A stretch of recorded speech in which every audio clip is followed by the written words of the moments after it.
Bismillahirrahmanirrahim. Assalamualaikum warahmatullahi wabarakatuh. Alhamdulillah anak-anak, bagaimana kabarnya hari ini? Mudah-mudahan selalu disehatkan oleh Allah ya anak-anak. Amin. Baik anak-anak, sebelum kita masuk pada sub pelajaran selanjutnya, mari kita awali kegiatan pembelajaran jarak jauh hari ini dengan membaca doa sebelum belajar. Kita awali pembacaan doa sebelum belajar tersebut dengan membaca basmalah. Bismillahirrahmanirrahim. Rabbi zidni ilman warzuqni fahman. Amin. Alhamdulillah. Baik anak-anak, sekarang kita masuk pada sub pelajaran yang selanjutnya, yaitu tentang pelajaran ketujuh dengan judul Hati Tentram dengan Berperilaku Baik. Anak-anak bisa buka bukunya halaman 89 anak-anak ya. Nah, anak-anak coba kita simak di buku. Di sini dijelaskan bahwa orang yang berperilaku baik hidupnya tentram. Jadi jika kita selalu berbuat baik, insya Allah akan selalu membimbing kita dan menenteramkan hati kita. Dengan satu syarat, kita berperilakunya baiknya itu ikhlas karena Allah Subhanahu wa Ta'ala. Diingat ya anak-anak ya, jika kita berperilaku baik, hidupnya akan tentram. Dengan catatan, baik yang kita lakukan yaitu ikhlas karena Allah Subhanahu wa Ta'ala, atau dalam tanda catatan mengharap ridhonya Allah Subhanahu wa Ta'ala, tidak pamrih. Jika sudah seperti itu, mudah-mudahan Allah Subhanahu wa Ta'ala membimbing kita agar hidup kita menjadi tentram. Bisa dipahami anak-anak? Nah, selanjutnya di sini dijelaskan bahwa berperilaku baik selalu banyak teman, banyak saudara, dan dicintai banyak orang. Wah, cuma lagi-lagi anak-anak dengan catatan, berperilaku baik yang kita lakukan itu harus ikhlas karena Allah Subhanahu wa Ta'ala, tanpa pamrih ya anak-anak ya. Niscaya mudah-mudahan kita banyak teman, banyak saudara, dan dicintai banyak orang jika kita berbuat baik ikhlas karena Allah Subhanahu wa Ta'ala, tanpa pamrih. Nah, selanjutnya dalam beramal, niatnya karena Allah Subhanahu wa Ta'ala, bukan karena manusia. Tuh, benar kan? Sudah dijelaskan bahwa jika hidup kita ingin tentram, jika kita ingin selalu banyak teman, banyak saudara, dicintai banyak orang, diridhoi oleh Allah Subhanahu wa Ta'ala, maka kita harus berperilaku baik. Dengan catatan perilaku baik kita itu ikhlas karena Allah Ta'ala, hanya mengharap ridho atau kasih sayang Allah Subhanahu wa Ta'ala. Insya Allah mudah-mudahan kita banyak teman, banyak saudara, dan dicintai banyak orang. Mudah-mudahan Allah meridhoi kita. Dengan catatan sekali lagi anak-anak ya, harus ikhlas karena Allah Subhanahu wa Ta'ala. Nah, baik anak-anak, dengan contoh seperti ini. Ada seorang anak namanya Umar, dan satu lagi namanya Budi. Nah, si Budi ini sedang membantu Umar, sedang membantu pelajaran kesulitan, pelajaran yang Umar tidak mengerti. Budi membantunya. Nah, jika si Budi tersebut membantu Umar, mengharapkan imbalan kepada Umar, contohnya, "Hai Umar, aku akan memberitahu kesulitan pelajaran yang kamu tidak ketahui, tapi dengan catatan kamu kasih aku permen ya."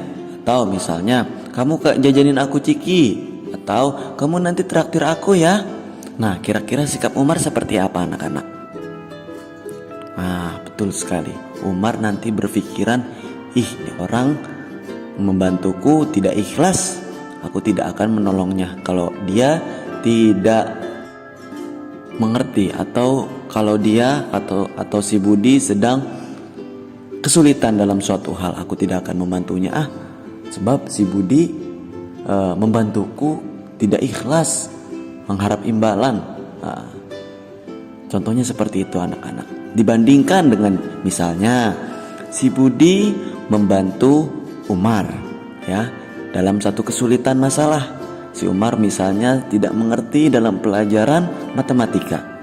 Si Budi membantu Umar dalam pelajaran yang tidak ia mengerti.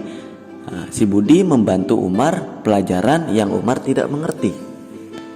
Ikhlas karena Allah Ta'ala, mengharap ridho Allah Subhanahu Wa Ta'ala, biar Allah Subhanahu Wa Ta'ala yang memberikan pahala kepada dirinya. Umar, sini aku bantu. Kamu apa yang tidak mengerti? Gitu. Kata Umar, oh aku yang ini tidak mengerti nih Budi, tolong bantu aku. Oh baik, sini aku bantu Umar. Dibantulah si Umar tersebut. Dibantu, selesai. Tidak mengharap apa-apa. Pasti nanti dengan sendirinya Allah bimbing hati Umar untuk memberikan hadiah kepada si Budi. Ya anak-anak ya. Jadi itulah manfaat menjadi orang yang baik. Hidupnya akan tentram, ya, disukai banyak orang. Dengan catatan, ya anak-anak ya, dengan catatan kita berperilaku baik, ikhlas karena Allah Subhanahu Wa Ta'ala, mengharapkan ridhonya. Biarlah Allah Subhanahu Wa Ta'ala yang memberikan pahala kepada kita. Amin. Sampai sini bisa dimengerti anak-anak ya. Alhamdulillah. Nah anak-anak sekarang coba buka bukunya halaman 90. Nah di sini kita bahas tentang ikhlas. Nah di buku dijelaskan pada halaman 90. Di sini ditulis bahwa niat yang baik menjadi awal perbuatan baik.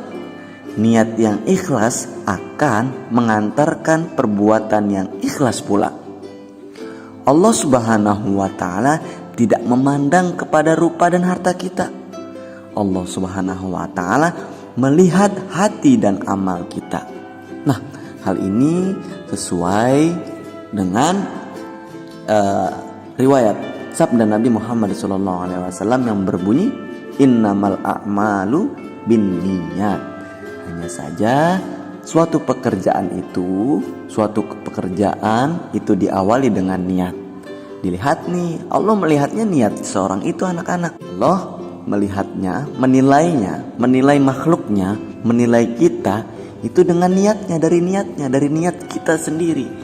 Kita melakukan suatu pekerjaan atau membantu orang lain, niat kita ikhlas atau meminta imbalan kepada orang tersebut. Nah, jika ikhlas karena Allah, Allah akan memberikan pahala kepada kita. Ya anak-anak ya, jadi Allah tidak melihat rupa, tidak melihat harta. Yang Allah lihat hanyalah hati dan niat kita. Ya, hati dan niat amalan kita. Jadi sesuai dengan sabda Nabi, innamal a'malu binniyat.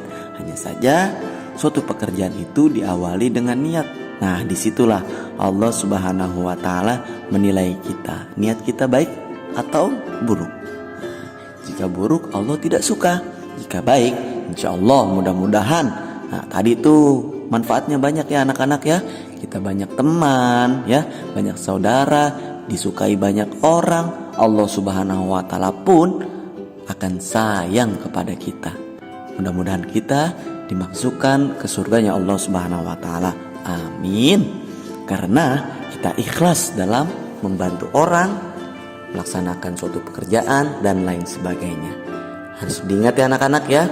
Jika kita ingin mendapatkan kebahagiaan, kehidupan tentram, maka kita berbuat baik ikhlas karena Allah Ta'ala. Nah, selanjutnya anak-anak, di sini dijelaskan bahwa ikhlas artinya mengerjakan suatu kebaikan dengan niat hanya kepada Allah Subhanahu Wa Ta'ala untuk memperoleh ridhonya. Nah, jadi anak-anak yang tadi sudah Bapak jelaskan ya, bahwa ikhlas itu mengerjakan suatu kebaikan ya, melaksanakan suatu kebaikan dengan niat hanya kepada Allah Subhanahu Wa Ta'ala. mengharap kasih sayangnya Allah Subhanahu wa taala, mengharap ridhonya Allah Subhanahu wa taala. Biarlah Allah Subhanahu wa taala yang memberikan pahala kepada kita. Bisa dipahami anak-anak? Alhamdulillah. Nah, di sini ikhlas menjadi syarat diterimanya amal. Sudah sangat jelas ya anak-anak ya, bahwa jika kita melaksanakan suatu kebaikan ya dengan niat ikhlas karena Allah Subhanahu wa taala, mengharap ridhonya, insya Allah Allah akan menerima amal perbuatan kita. Nah, seperti ini anak-anak, kita sedang belajar ya anak-anak ya, kita sedang belajar. Maka dalam belajar ini anak-anak harus ikhlas mengharap ridhonya Allah Subhanahu wa taala ya, mengharap pahalanya dari Allah Subhanahu wa taala sudah cukup. Bisa dipahami anak-anak ya. Selanjutnya di sini Allah Subhanahu wa taala berfirman dalam Quran surat Al-Bayyinah surat ke-98 ayat 5. Allah Subhanahu wa taala berfirman. Nah, anak-anak ikuti ya. Bismillahirrahmanirrahim. Wa ma umiru illa liya'budullaha mukhlishina lahuddin. Sekali lagi anak-anak ya, biar anak-anak terbiasa membaca Quran dari sejak dini. Nah, anak-anak ya, diulang sekali lagi, barengi sama Bapak ya. Kita awali dengan baca basmalah. Bismillahirrahmanirrahim. Wa ma umiru illa liya'budullaha mukhlishina lahuddin. Sekali lagi anak-anak. Bismillahirrahmanirrahim. Wa ma umiru illa liya'budullaha mukhlishina lahuddin. Shadaqallahul azim. Alhamdulillah anak-anak. Nah, di sini Allah berfirman dalam Quran surat Al-Bayyinah surat ke-98 ayat 5. Di sini dijelaskan artinya bahwa padahal mereka tidak disuruh kecuali supaya menyembah Allah Subhanahu wa taala dengan memurnikan ketaatan kepadanya dalam menjalankan agama.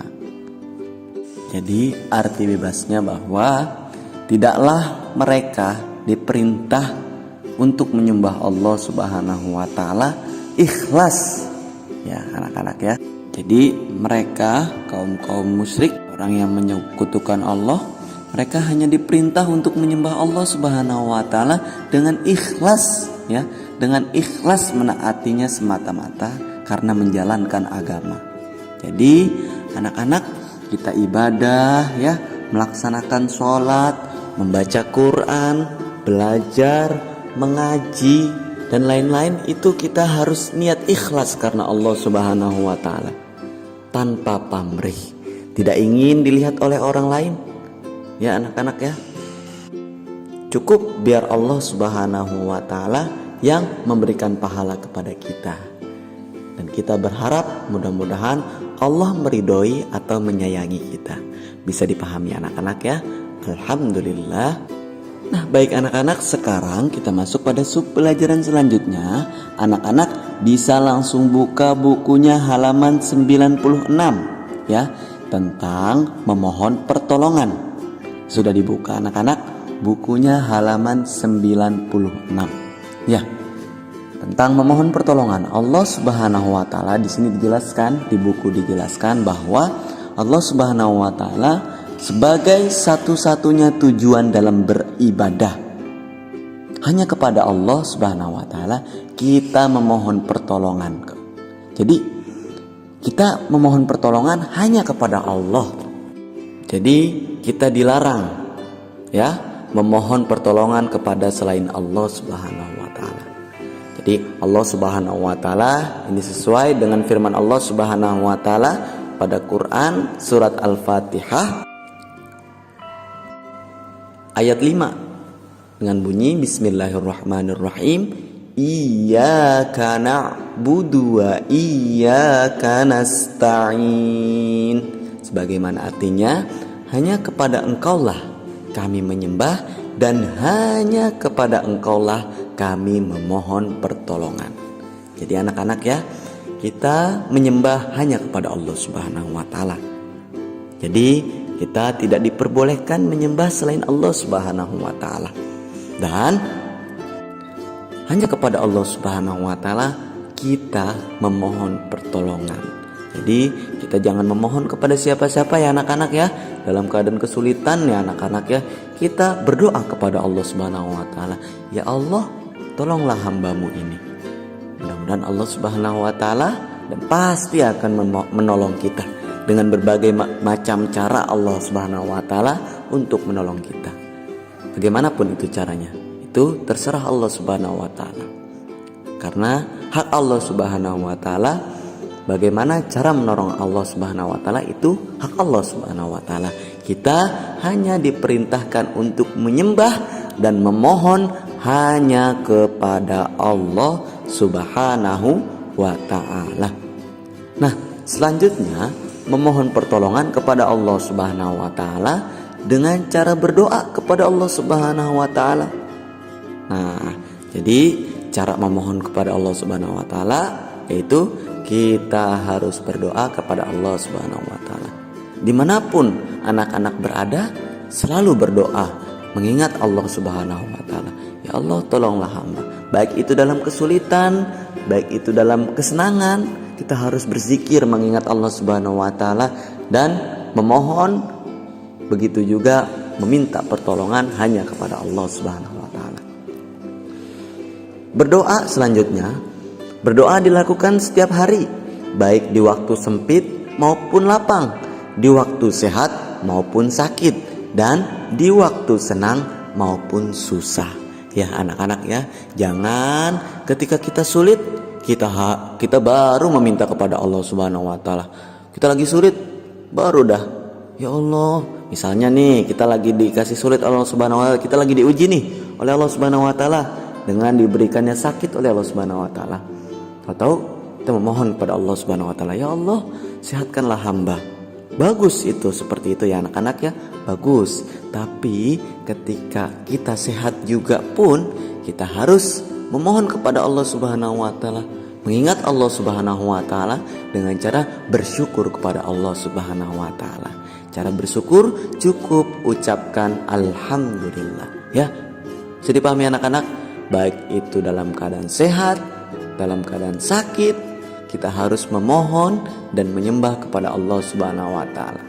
Mengingat Allah Subhanahu wa taala dengan cara berzikir, berdoa ya, hanya kepada Allah Subhanahu wa taala. Nah, selanjutnya anak-anak, keutamaan berdoa diantaranya yaitu Allah Subhanahu wa taala selalu menyertai hambanya yang berdoa kepadanya. Jadi keutamaan berdoa yang pertama diantaranya Allah Subhanahu wa taala selalu menyertai hambanya yang berdoa kepadanya. Jadi baik itu dalam keadaan susah, sulit, jadi Allah Subhanahu wa taala selalu bersama kita ya. Jadi bagaimanapun kondisi kita, Allah Subhanahu wa taala selalu di sisi kita ya. Subhanallah, Maha suci Engkau ya Allah, yang Maha pengasih tanpa pilih kasih, yang Maha penyayang khusus untuk orang-orang beriman. Jadi bagaimanapun kita, bagaimanapun keadaan kita, Allah selalu bersama kita. Dengan catatan ya anak-anak ya, kita harus selalu memohon, menyembah kepada Allah Subhanahu wa taala.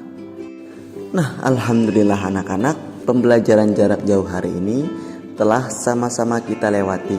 Mudah-mudahan apa yang kita pelajari dari awal hingga akhir, mudah-mudahan Allah Subhanahu wa taala selalu beri ingat kepada kita ya anak-anak ya.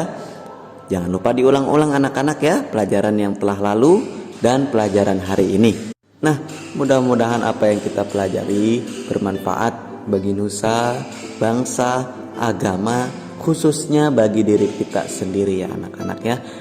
Nah baik anak-anak, selanjutnya ada penugasan. Anak-anak bisa kerjakan bukunya halaman 93.